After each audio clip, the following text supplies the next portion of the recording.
Here's a few troubleshooting tips. If your refrigerator is operating on electric but doesn't operate when selecting propane mode, start with the basics. Is there propane in your tanks? Is the propane service valve open? Are you experiencing propane lockout? A reminder of how to remedy propane lockout is this. Turn off all appliances calling for propane inside the RV, head outside, and turn the service valve at the tank to the off or closed position. Wait a few seconds and open the service valve again. Propane should now be ready to use at your appliances.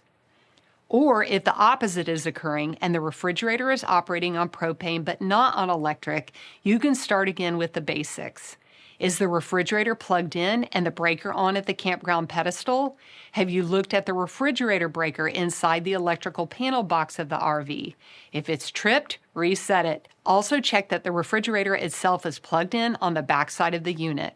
Next step, if you are still having refrigerator problems, unless you are properly trained to do so, call an RV technician for a suspected cooling coil issue or to handle the 120-volt heating element and circuit board, or for propane and burner assembly repairs.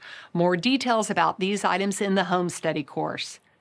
A final pro tip, at the end of your trip, empty the contents from the refrigerator and leave the doors cracked open to air it out.